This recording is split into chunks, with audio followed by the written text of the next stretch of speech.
Hello, I'm Dango Rose. Welcome to the Mountaineer Podcast, where everybody's listening. The Mountaineer brings you the latest news of the Peak to Peak region, in print, online, through our podcast, social media, and special publications. Now, listen in to the latest news of the area with our local journalists.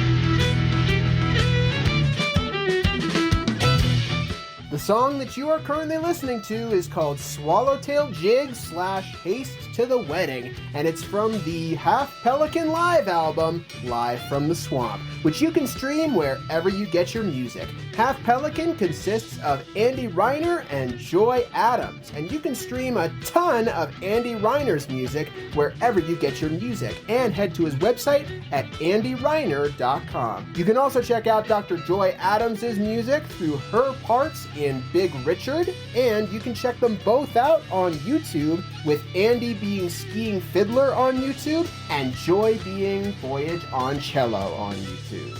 And of course, be sure to learn more about both members of the duo by going to halfpelican.squarespace.com.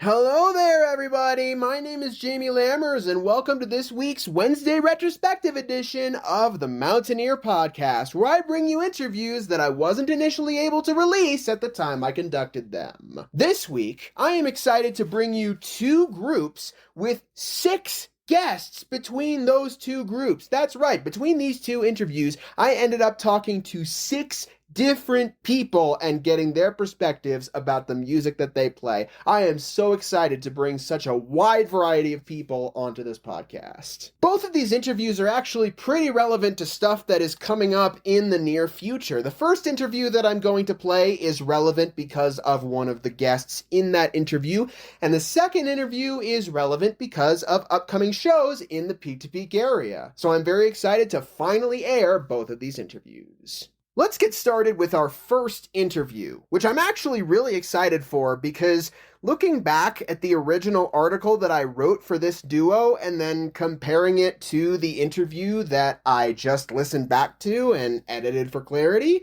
I genuinely don't think I captured the spirit of the duo in that article. So I want to be able to capture the spirit of what they had to say by releasing this podcast interview now. Let's bring on our first pair of guests. Do you two mind introducing yourselves real quick? Sure. Hey, my name is Andy Reiner, and I play the fiddle and I sing. And this is Joy Adams, and I play cello and banjo and also sing. Together, we are Half Pelican. Half Pelican began as a duo, but we've expanded it to mean that anytime we play together, we can add any kind of friends we want to make a full band sound. And no matter how many people are in it, the number is always the same. It's always Half Pelican. And when I initially interviewed you two on November 24th, 2023, you had a show coming up, didn't you? Yeah, that's right. Yeah, we're at December 9th. Gold Hill Inn, December 9th. Half Pelican currently don't have any shows scheduled in the Peak to Peak area. However, like I said, they're on this week's episode for a very particular reason that I'll get into later. But for now, let me ask both Andy and Joy, how did you guys start the duo in the first place? Oh, man, it's kind of a long story. Andy and I have known each other going on 10 years now, and we had a group called the Pelican Quartet,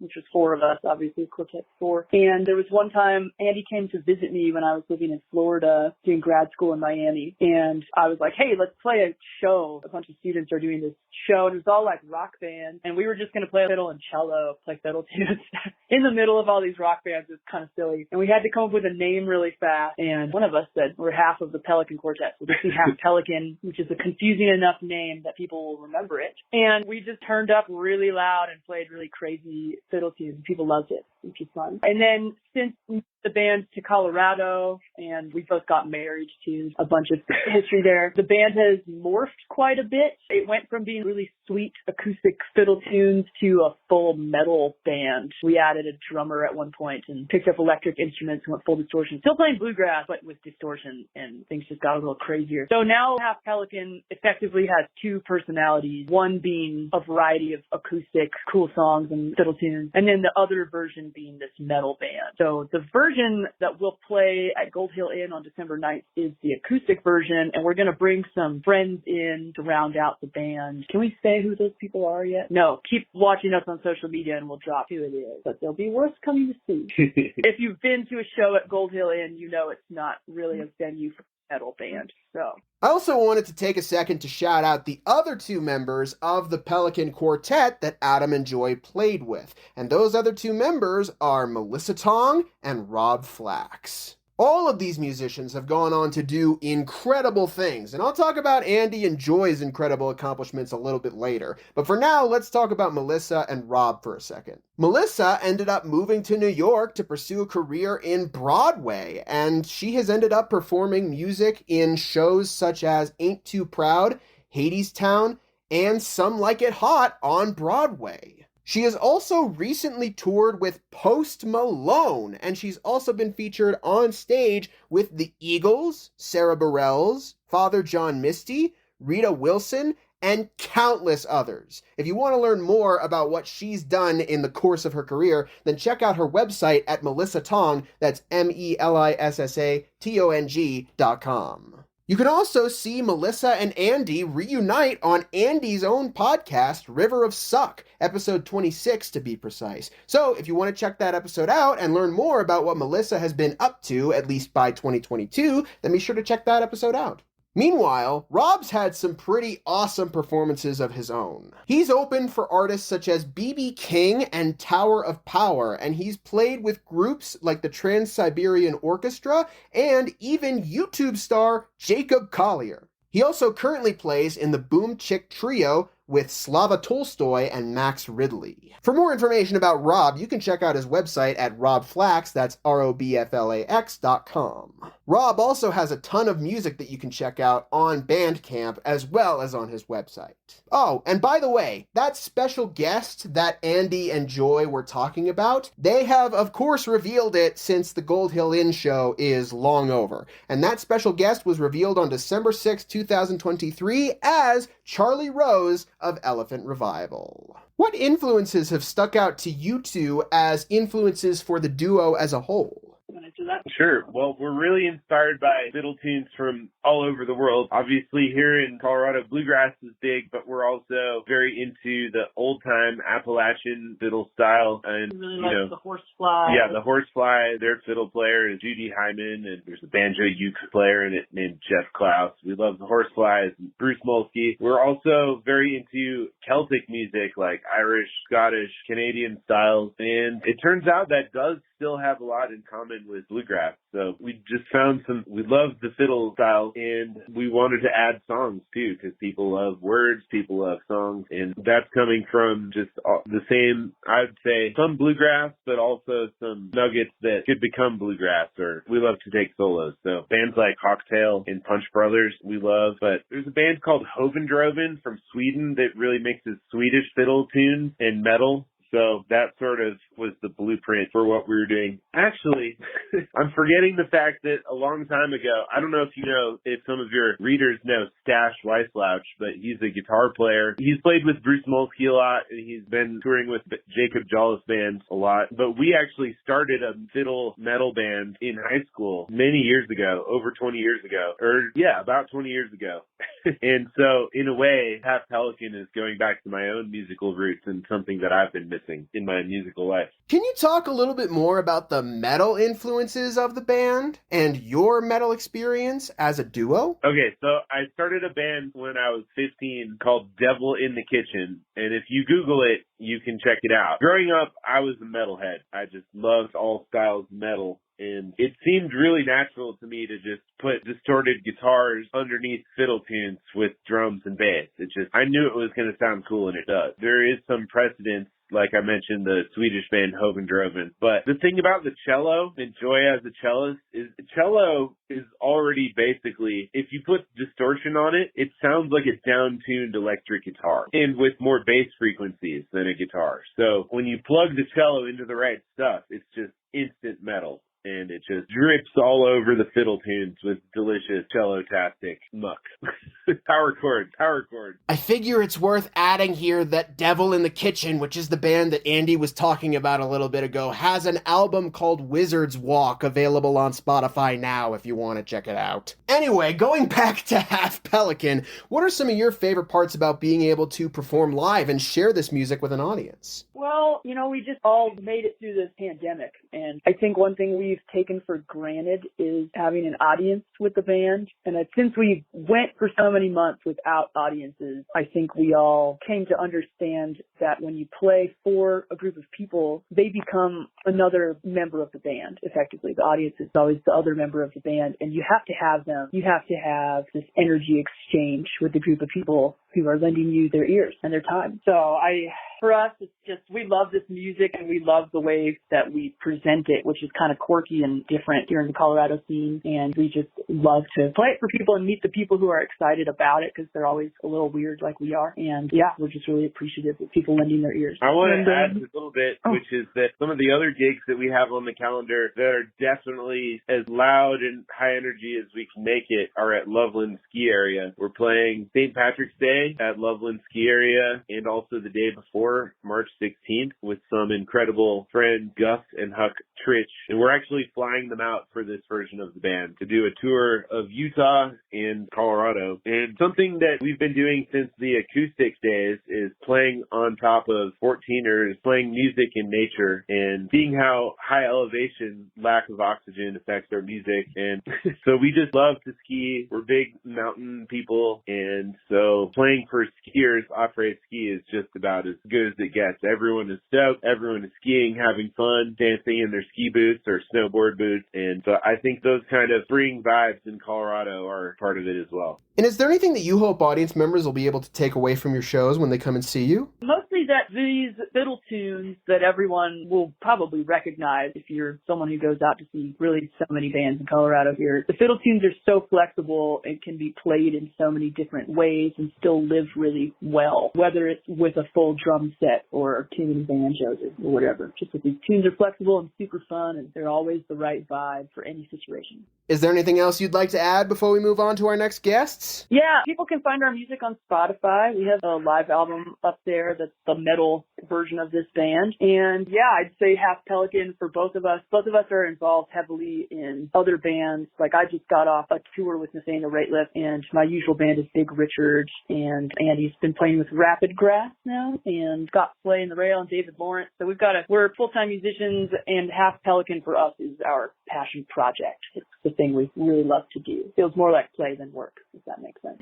Yeah, if anyone to have live up to the second updates, our Facebook page is a good place, and we'll be coming out with a revamp of our website. Yeah, I think for people to get real-time updates, either following us on Instagram or Facebook is the way right now, and that's all at Half Pelican. Yeah, and we'll announce everything else as it comes. Thank you so much to Adam and Joy for coming on board and joining us for the podcast. There is so much of Andy and Joy's music that is available for you to check out online right now. I'll try and get into as much of it as I can really briefly here. I think the best resource that you can go to learn more about Andy as a musician in general is his website, Andy Reiner. That's ANDYREINER.com. Of course, as previously mentioned, Andy has played in bands such as Devil in the Kitchen, Half Pelican, the Pelican Quartet, Rapid Grass, and Slay and Stinson. Rapid Grass, by the way, also features Coleman Smith, who is also in the band David Lawrence and the Spoonful. I just released a podcast interview with David Lawrence of David Lawrence and the Spoonful, so if you want to check out that episode, then feel free to do so. That episode is Retrospective Episode 5, which also features Derek Damesole. Anyway, back to Andy. Of course, that's not all he's done over the years. He started playing at age 5 with the Reiner family band, but he has also played in a bunch of different genres with Fiddle Fox, that's Fiddle Foxx, Blue Moose and the Unbuttoned Zippers, Firecloud, and the Earth String Band. He's performed with Daryl Anger and the Furies and Whitewater Ramble, and of course he has plenty of his own solo work that you can check out online. He also has a lot of other things online too. As I mentioned, he has his podcast, River of Suck, but he also has an official YouTube channel, Skiing Fiddler, with most of his musical releases. As well as that, though, Andy and Joy have played multiple times over the years at the music festival Fiddle Hell, and are featured in multiple videos on their YouTube channel. Moving on to Joy, as was previously mentioned, she currently plays in the band Big Richard, and she also currently plays in another group that I'll bring up in a second here. However, she has also played with tons of people over the years, including Bruce Hornsby, Ben Folds, Gloria Estefan, Bobby McFerrin, and Chick Corea. As she mentioned earlier, she also toured for a while with Nathaniel Rateliff. But here's possibly the coolest part of all of this for both Andy and Joy, at least in my humble opinion. I want to talk about two people in particular for just a second here, and those two people are Scott Frank and Carlos Rafael Rivera. Scott Frank has done a lot over the years. Since 1988, he's been a fairly prominent screenwriter, receiving 2 Academy Award nominations for his role in writing Out of Sight and Logan. He's also written a ton of other stuff, though. Minority Report, Flight of the Phoenix, Plain Clothes, and The Wolverine, among others. But here's why I'm bringing up Scott Frank in the first place. 2 of his most recent accomplishments are Netflix television shows, Godless and The Queen's Gambit. For both of these shows, Scott Frank enlisted the help of Carlos Rafael Rivera to compose the scores for the shows. And for both scores, Andy and Joy ended up getting involved. Joy Adams ended up playing cello, and Andy Reiner ended up featuring as a cello sound engineer on a few tracks of The Queen's Gambit. Joy played cello on the track Point in the final soundtrack. For Godless, Andy ended up contributing fiddle to some tracks throughout episode 3, and Joy ended up contributing cello throughout tracks in all of the episodes, including the primary theme song. For the record, Carlos Rafael Rivera, who composed the music in the first place, ended up receiving 2 Emmy nominations for his work in Godless, including for Outstanding Original Main Title Theme Music, and he won an Emmy and a Grammy for his score for The Queen's Gambit. As a movie and TV nerd myself, I couldn't help but freak out when I realized that Andy and Joy were both involved in the soundtracks for these series. That is absolutely awesome. Again, if you want to see what else Andy and the duo of Half Pelican have done over the years, then you can check out Andy's individual website at andyreiner.com, or you can head to Half Pelican's website, their revamped website, in fact, at halfpelican.squarespace.com. Oh, and a couple more things about Joy before we end up switching to our next interview. She has a YouTube channel where she admittedly hasn't uploaded in a while, but it's still pretty cool to check out, and that YouTube channel is at Voyage by Cello. I also mentioned I would bring up the other group that Joy is currently playing in. That other group is called Salome Songbird. Her fellow bandmates are Brian Dubrow and Ariel Grace Macadangdang, and they have played for the last couple of years together. I'll shout out an Andy Reiner collaboration that features the 3 members called Waltz for Eric and Autumn Rose, which is available wherever you get your music. But I'm not going to delve into Salome Songbird currently, and there is a very specific reason why They are my guests for this Friday's Music of the Mountains. That's right, I interviewed Dr. Joy Adams again for the podcast, and I didn't even realize it was the same person. Her persona for Half Pelican feels like a completely different persona than her persona in Salome Songbird. So if you're interested in learning more about that particular group, then I encourage you to come back on Friday for an awesome interview with all three members. And by the way, we've also had Andy on as a guest before, but in a completely different capacity. He also helps behind the scenes for the annual Haunted Stage Stop, and we ended up promoting the Stage Stop back in 2022 for episode 64 of the podcast. So if you want to hear more from him, then be sure to check out that episode, and hopefully we'll be promoting this year's Haunted Stage Stop soon. Hopefully I've plugged all the music references that I can for both Andy and Joy, and I have to thank them once again for coming on board and joining us for the podcast. Like I said, in retrospect, I don't particularly love how I ended up writing about Half Pelican in the paper, just because I feel like I didn't capture the spirit of the group as a whole. But if you're interested in seeing what I wrote anyway, then you can check out the Music of the Mountains column from the November 30th, 2023 edition of the Mountain Ear, which promoted their Gold Hill Inn show on Saturday, December 9th with Charlie Rose. Before we move on to our next guests, here's an ad break.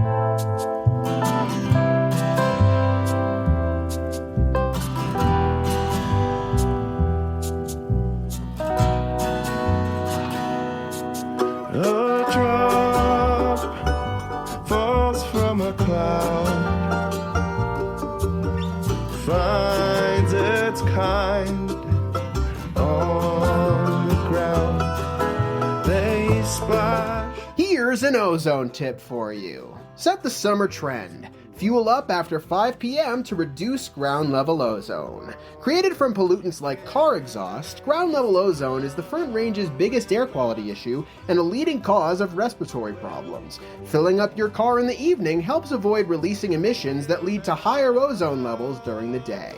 Know when it matters most. Here's Kelsey Simpkins from the Regional Air Quality Council to let you know what you can do to sign up for ozone alerts. You can go to our website at simplestepsbetterair.org, or you can text 21000 to Better Air CO. All this information, again, is on our website to sign up for these email or text alerts and help understand the context of when ozone is worse and what you can do about it. And especially if you have a lung issue or you're really looking to protect your health, then you can get these really timely alerts. If you want to hear more from Kelsey Simpkins and what you can do to help control ground level ozone, then be sure to listen to a previous episode of the Mountaineer Podcast. Music credits will be given at the end of this episode. A rock in a stream, rushing water, now cold and clean. Sand is the child of a bounded stone. Grain by grain, the riverbanks grow. Well, now, where we're going, we're not where we're from. There's only the precious flowing. Welcome back. And now, let's move on to our second interview. I didn't think I was going to have to add this context for this particular interview, but unfortunately, the background is sometimes much noisier than I expected. So, looks like I'm going to have to explain myself. I remember this interview very vividly. Due to some scheduling problems, I ended up having to conduct this interview walking between one part of the University of Colorado Boulder campus to another during a windy day. And for some reason that I cannot fathom, I didn't think to mute my phone. So unfortunately, you're going to hear some wind sounds sometimes in the background throughout the course of this interview, but thankfully, I think it's intelligible enough that it doesn't block out anything that any of the guests are saying. All right, enough talk. Let's get into our next set of guests. 4 guests, to be precise. Do you guys mind introducing yourselves real quick? Sure, yeah. My name is C.P. Meyer. I kind of rounded this group up from some bluegrass jams that we were having. I play fiddle and guitar, and I sing, and I wrote a handful of the songs that we play. Yeah, my name's Andy Blaylock, and I'm the bass player in the band, and I sort of keep the low end together, or try to, and sing a few songs. My name is Doug Armitage. We are playing here at Brightwood Music, which is our store here in Netherland, Colorado. Hey, my name's Adam Thompson. I'm the guitar player. Happy to be with you guys. By the way, I don't know C.P. Meyer's full name, but I believe throughout this interview they will continue to refer to him as Chris, just for context.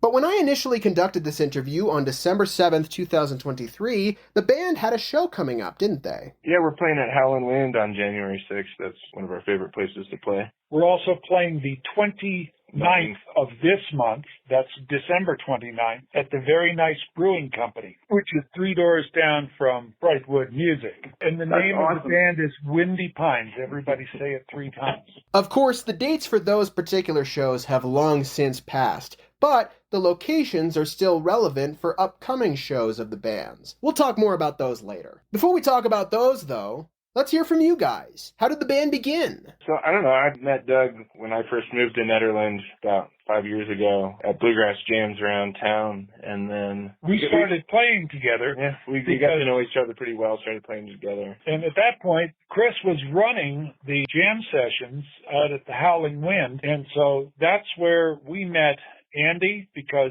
Andy, being a great bass player, he brought his bass, and that means that Chris and I didn't have to bring one. And that was really good for us. Adam we met out there as well. Adam lives right next to where Barb and I live, up in the mountains together, so that was really fun. We can throw stones at each other's houses, only he's uphill, so he hits mine more than I hit his.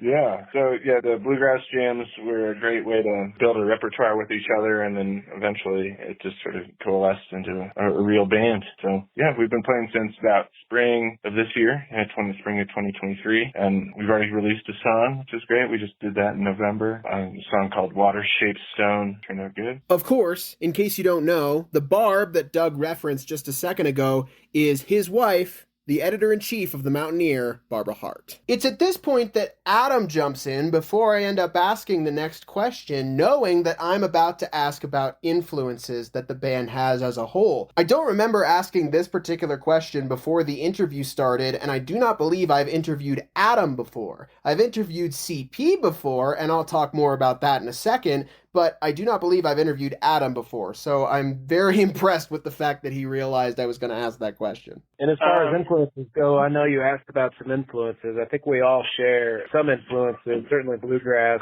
and jazz and rock and roll. So I think we all have that in common as well. Any other influences you guys come to mind? No, I think you covered it there, Adam. I love the swing music.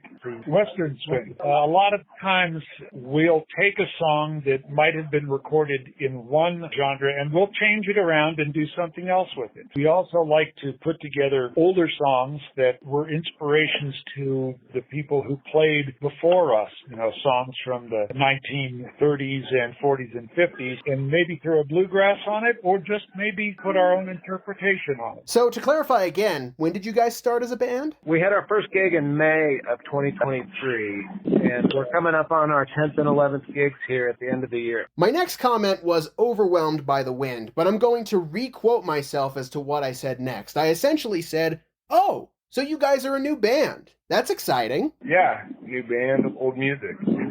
But we do play a mix, although we sort of have a pretty strong bluegrass influence, all kinds of Americana and jazz, the country. We get into some jam music as well. Some of the artists that we play that you wouldn't find on most bluegrass lists would be people like Fish, although I think Fish is incredibly bluegrassy rather than rock and rolling. But then again, I'm a mandolin player, so I'm supposed to think that, right? And about half of the tunes we play are originals. Chris over here has about 8 or 9 that we've been playing. Both Doug and myself each have an original that we try to play each night. So it's a good mix of old and new music. And what are some of your guys' favorite parts about being able to perform live, especially in a group setting like this? Well, I'd say for me, because I was previously performing as a solo act, it brings a lot to the picture. It's just a more comfortable environment to be performing with a team rather than on my own, and it opens up a lot of possibilities for this kind of music that we can play, and well, it certainly makes the music more interesting to be able to play off each other, and I think that's something that as a quartet we do really well, is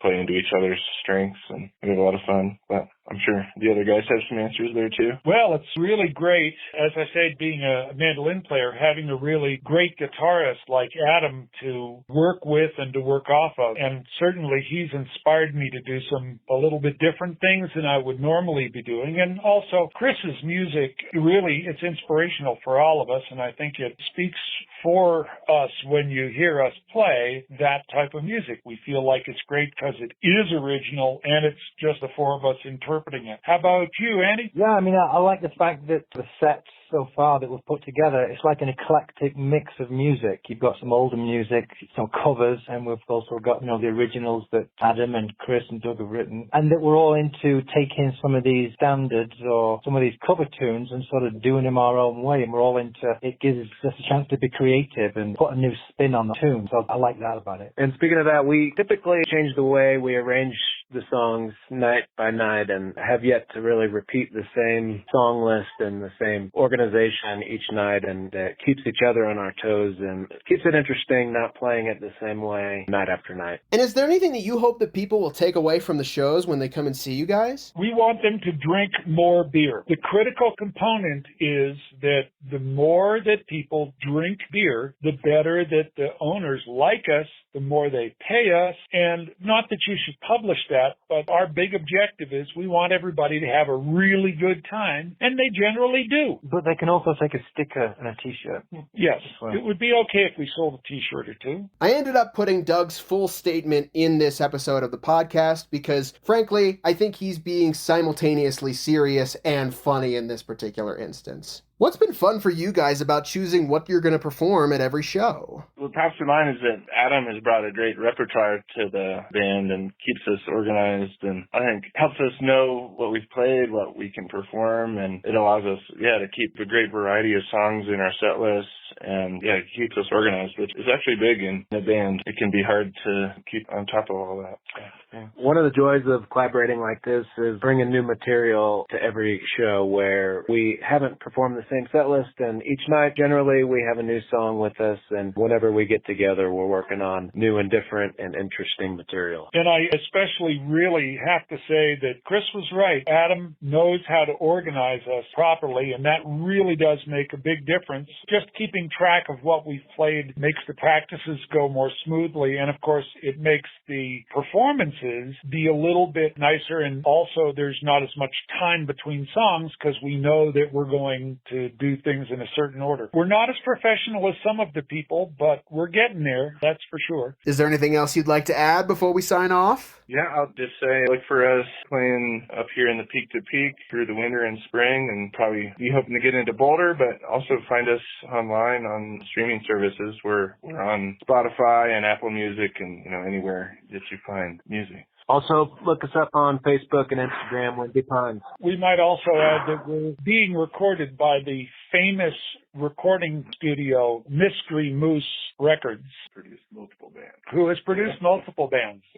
Thank you so much to CP, Andy, Doug, and Adam for coming on board and joining us for the podcast. If you want to learn more about Windy Pines as a whole, along with the other two artists that are currently signed under Mystery Moose Records, CP Meyer as an individual musician, and the band High Street Collective, then be sure to head to the website mysterymooserecords.com. The band also mentioned that they had a single out, and since they released that single, they've released another one. Both singles from Windy Pines, Water-Shaped Stone and Ain't Learned From It Yet, are available wherever you get your music. The band also has a Facebook at Windy Pines, an Instagram at Windy Pines Music, and a YouTube at Windy Pines. And finally, Windy Pines have not one, not two, but 3 shows in the Peak to Peak area during the month of September. First, the band will be performing at Busey Brews, located at 70 East 1st Street in Nederland, on Friday, September 6, 2024, starting at 4 p.m.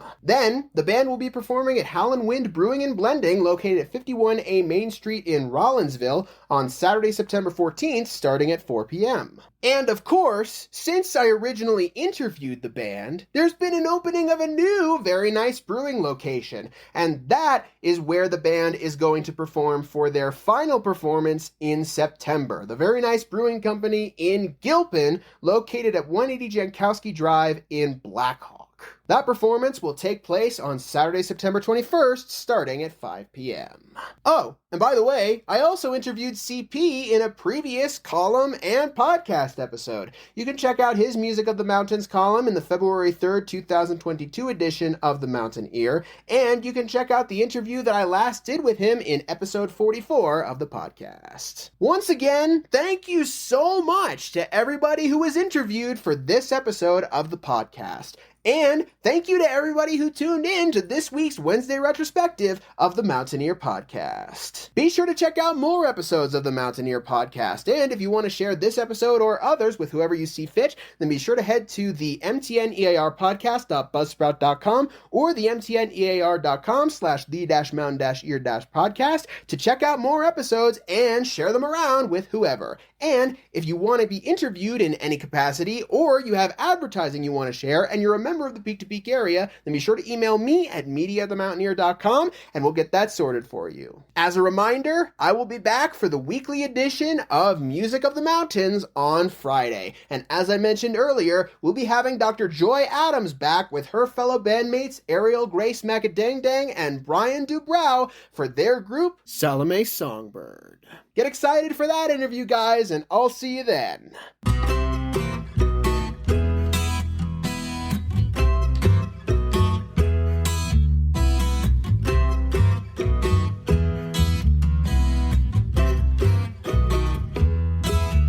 If there is a story to tell about one slow learn, my puppet dog hasn't learned. We have to repeat. Takes a long day. The song that you heard in the ad break is called Water Shapes Stone, and the song that you are currently listening to is called Ain't Learned From It Yet. And these songs are the two released singles by the brand new local band Windy Pines. You can listen to both singles wherever you get your music, and learn more about the group as a whole by going to Windy Pines on Facebook, Windy Pine Music on Instagram, or Windy Pines on YouTube. And finally, to learn more about their upcoming shows, including 3 shows that are coming up in the Peak to Peak area, then be sure to head to their website at mysterymooserecords.com. When I was a younger man, I always seemed to learn the hard way. A single lesson, never enough, while others don't take so long. I learned from you. Ain't learned from you. Ain't learned from it.